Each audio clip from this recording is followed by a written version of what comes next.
things are okay on my other. I think they are. Yep. So this evening we're looking at, are you self-gaslighting? And if so, you need to stop and find out how.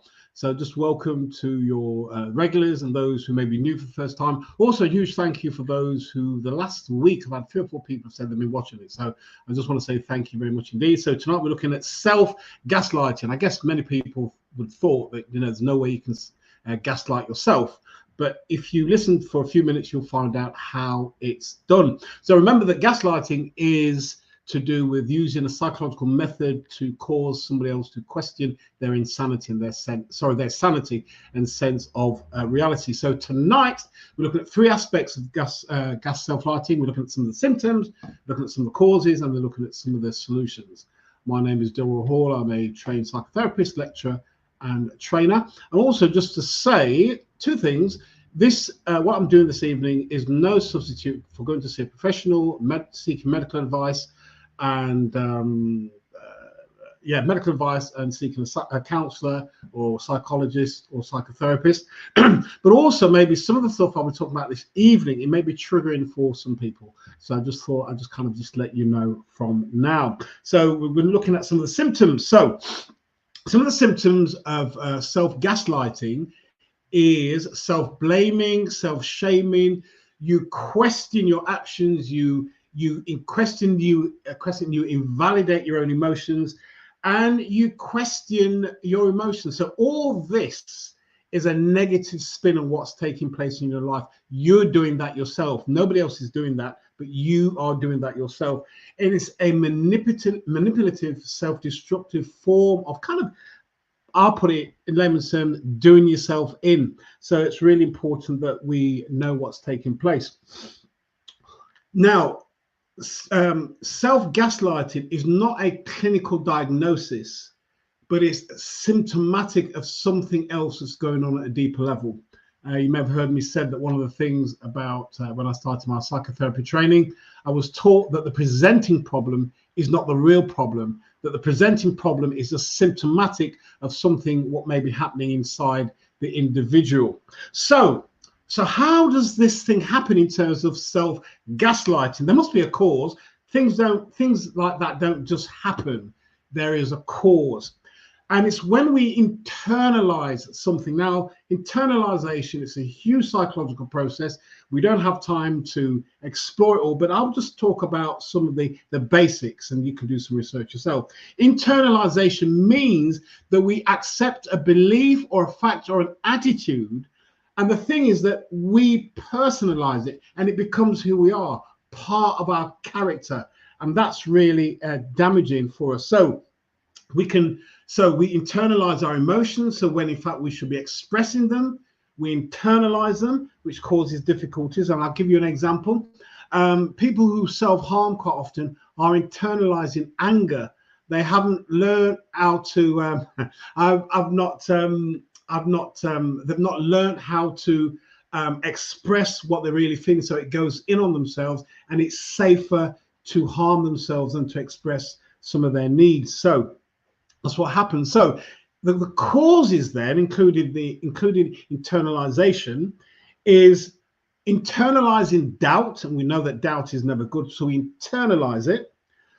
Plus, there's a kind of disapproving external voice. And if you think about it, if you internalize doubt and then you've got an external disapproving voice, where do you go?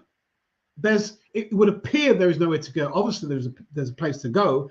But if you internalize doubt and there's an external disapproving voice, it will feel as though you have nowhere else to go, and you're kind of caught in this vice. And I guess as the voice gets stronger and the internal stuff gets stronger, you kind of get squeezed out. And you can imagine it can lead to all manner of difficulties.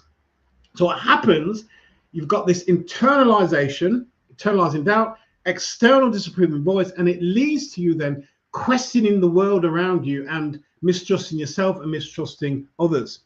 So what happens, and it happens quite often with children, we start to believe the voice, either of the parent or the carer, whoever this voice is, this disapproving voice, we start to believe the voice.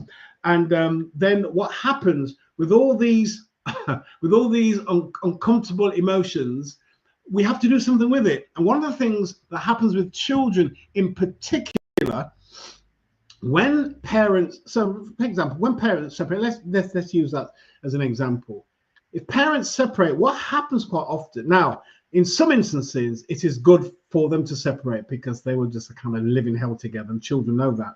But what happens, children experience something, quite often they haven't got the wherewithal to able to think it through, to rationalize it, but this is what they know. They feel horrible, they don't feel good. So what they can do, if there's no external voice explain to them what's happening so they can put certain things into context, they create a story in their minds that matches how they feel. So it's really important when children are going through difficulties, there's a conversation between parent or carer or adult with the children. We don't need to get too deep and complex, but just let the child know that this has happened, and it may make you feel unpleasant. It may make you feel uncomfortable. And if that comes from an authoritative figure, in a sense, the child can put that emotion somewhere. It doesn't mean to say they won't feel anything, but they're not left thinking, what's this about? What's that about? Why am I feeling this way? Somebody has told them that this may possibly happen. So what happens then, they to deal with the uncomfortable emotions, they then deal with this kind of they develop this internal critical voice. And I said before, I'll give them that explanation. I don't think I need to say much more on that. So as you can imagine, internalizing gaslighting leads to questioning of ourselves and ultimately a breakdown in confidence. And need I say more? There's this kind of this spiraling effect. We would kind of go down this rabbit hole. The idea is something in the language that we hear now, but it comes from Lewis Carroll's 1865 Alice in Wonderland, where you kind of the idea of getting down in a rabbit hole, that something becomes more complex, more complicated, more chaotic the further we go down, and it almost the further we go down, we're trapped and we can't get out of it. So we have to learn how to not get down into the rabbit hole of these negative emotions. So why do we do it? Why do we kind of self-gaslight? Well, there's there's a few reasons. Quite often it's psychological safety. It's a safety net. Some things are happening, and sometimes the environment which we're in is too kind of difficult. So we've not learned to express our emotions, and we've kind of figured out if we express our emotions, we're going to rock the boat. And if you're in a hostile environment, certainly as a child, it's a frightening environment, you're not going to say exactly how you feel.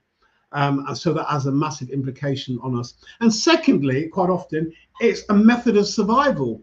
If you're a young child, powerless, and even in a place of work, it can happen. You're in a position, maybe you're the junior person, lots of senior people, and this kind of stuff going on.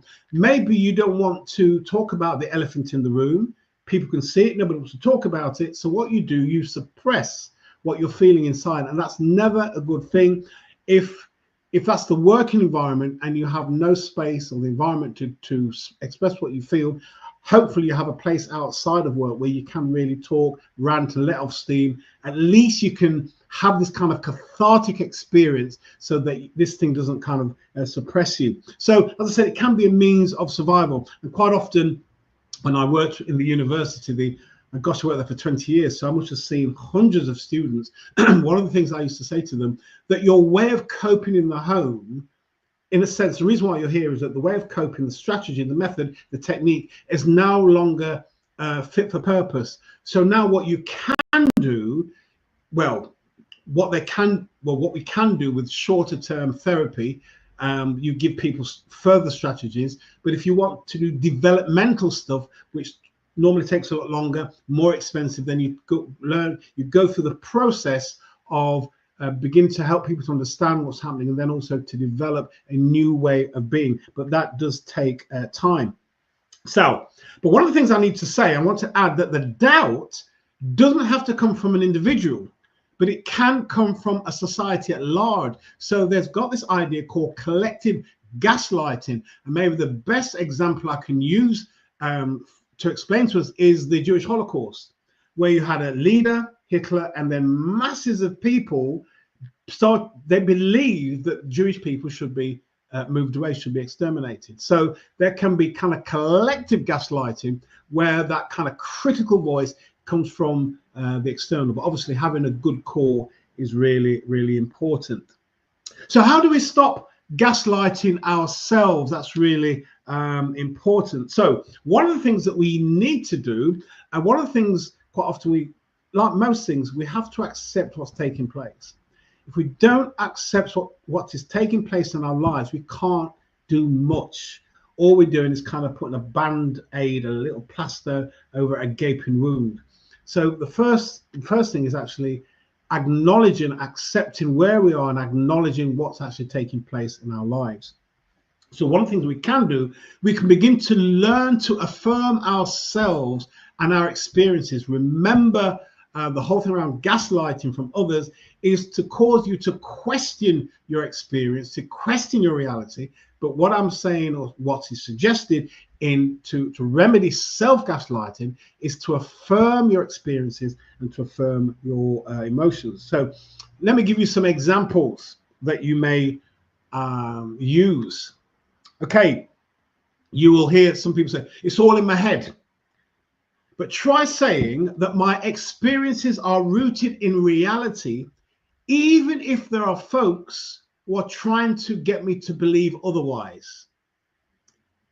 So, you know, sometimes, and now, sometimes you hear it in conversation, you say, Delroy, am I imagining this? Is this real?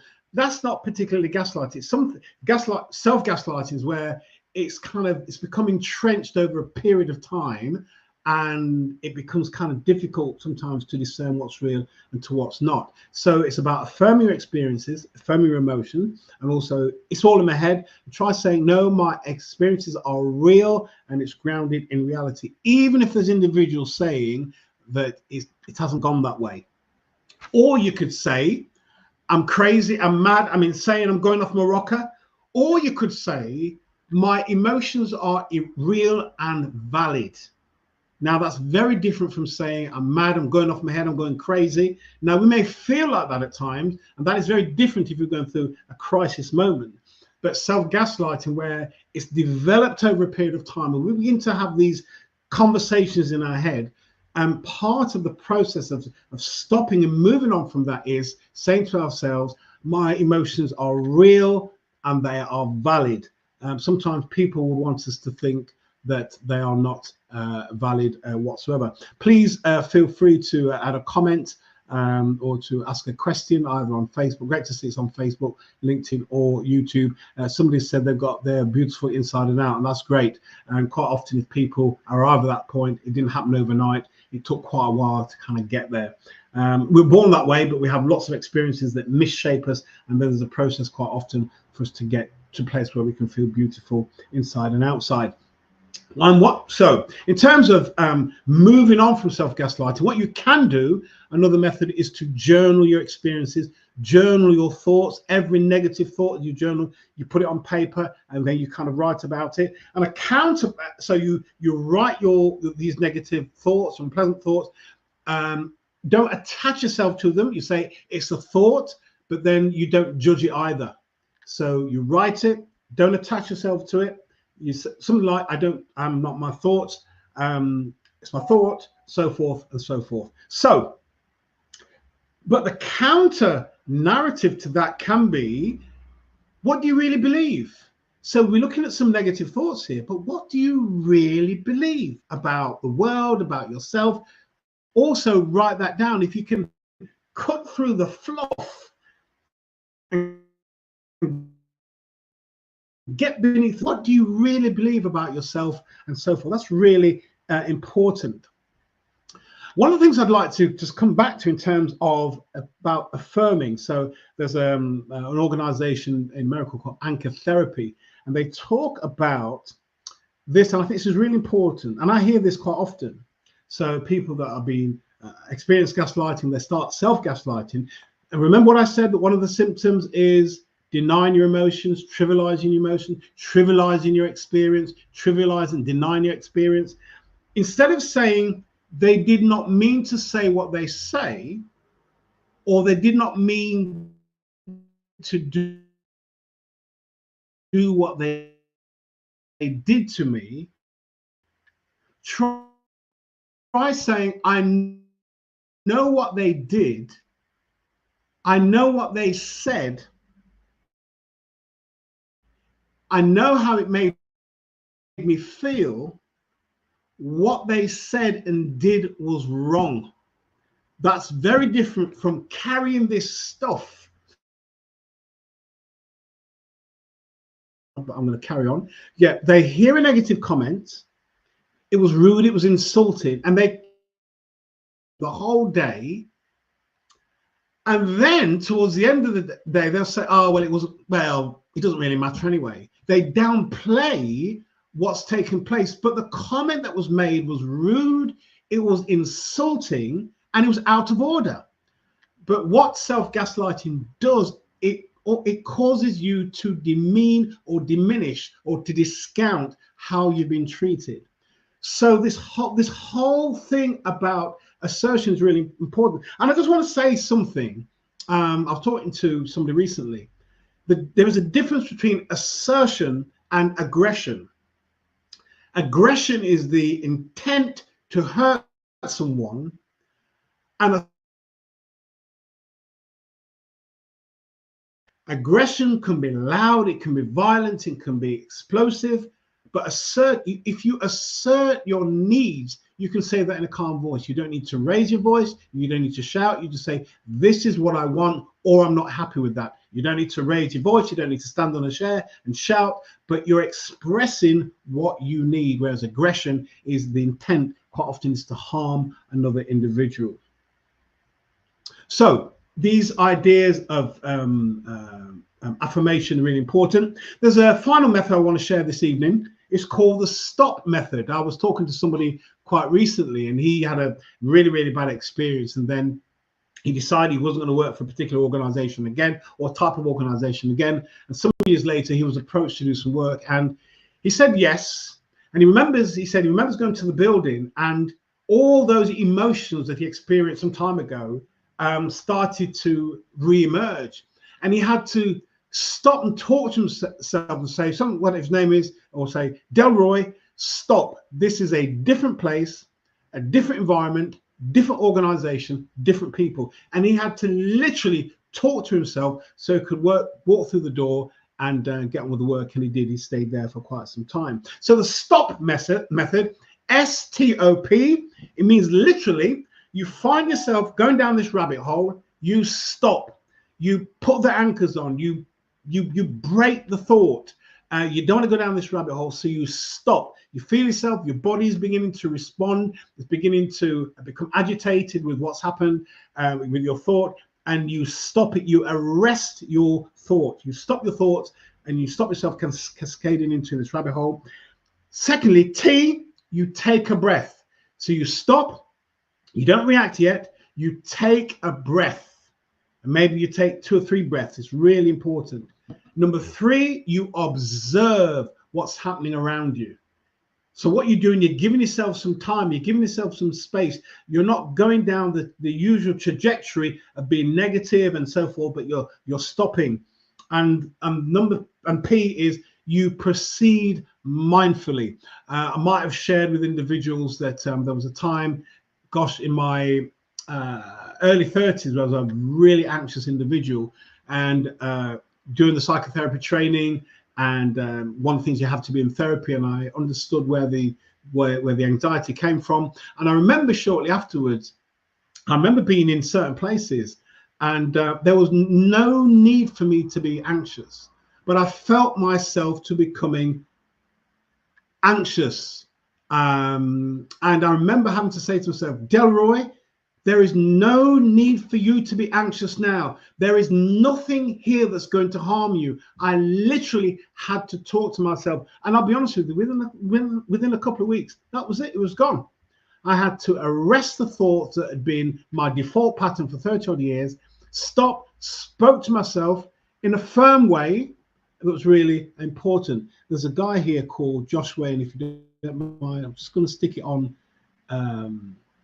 the thing here. I wonder whether, let me just hide it for a moment, because I'll see if I can see if I can. I'm not too sure if I can.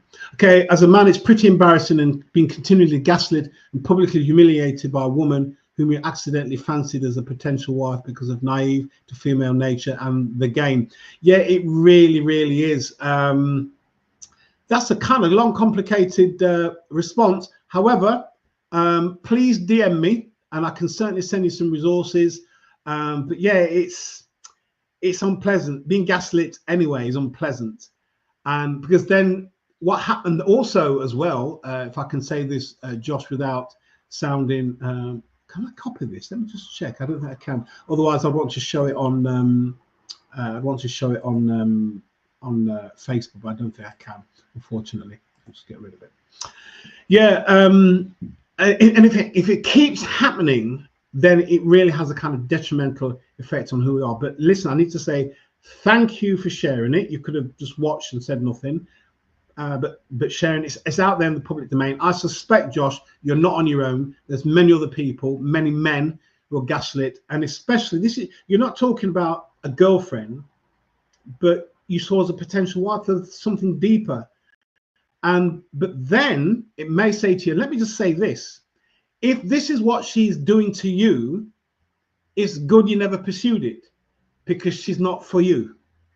Because if a woman sees as recognizes a man who fancies her for potential, and you must have had some conversation, and this is how she's treating you,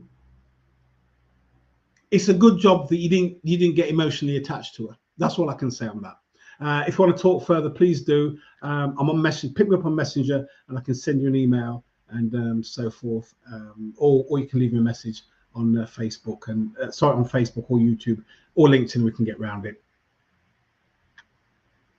Yes. This weren't a girlfriend. This is a potential wife. So let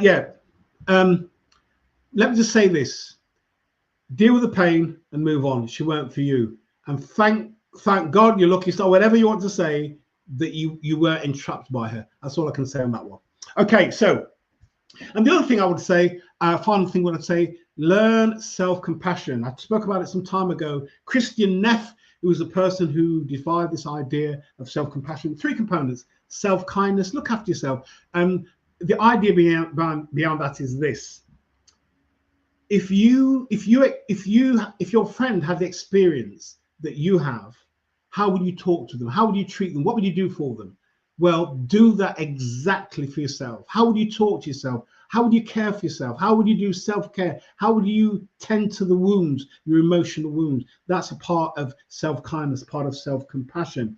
And common humanity. Listen, Josh has made some point, and might be others who are watching. You've had some really horrendous experiences. The problem with that horrendous experiences that we think quite often we are the only one. But Christian Neff is saying, no, common humanity is no matter what you're going through, there's other people who have been through it or going through it at the same time or will go through it at some point. So you're not on your own. And sometimes having that information and having that understanding is really important in helping you to get through to the other side of your ordeal. And number 3 is mindfulness. And also she really kind of encourages people reaching out and forming a community. So self-gaslighting, self-blaming, self-shame, really kind of depreciating who we are. The causes by internalizing doubt and the external negative or critical voice, which leads to us questioning the world and so forth. Obviously, you can imagine that has a massive effect on self-esteem, how we look at ourselves, how we view ourselves. I guess it questions our confidence and our ability to do things. And some of the ways of dealing with it is to affirm our experiences, don't deny what we're going through, also to journal the positive and the negative stuff about what we're dealing with, but also to talk about to use the stop method. Stop, S-T-O-P, to stop the negative thought, the negative thinking, arrest it before you go down a rabbit hole. T, take a breath, observe what's happening around you, and P, proceed mindfully. And this whole thing around about self-compassion, self-kindness, common humanity and mindfulness, really helpful in us being able to move on so we don't gaslight ourselves and get ourselves so entrapped that we can't move on any further. So thank you all very much indeed. Josh, thank you much indeed. Please feel to contact me. You don't have to, but if you wish, please do. But yeah, I can honestly say I don't know you, but this woman wasn't for you. And my brother, you've dodged the bullet. That's all I can say on that. You've dodged the bullet, and blessings to you always. So listen, take care, enjoy the rest of your evening and the rest of your week, and I'll see you next week to look at some more stuff about gaslighting. It's amazing, gaslighting, where it pops up, and next week you're going to find out a bit more. All right, catch you later. Take care. Speak to you soon. Bye bye.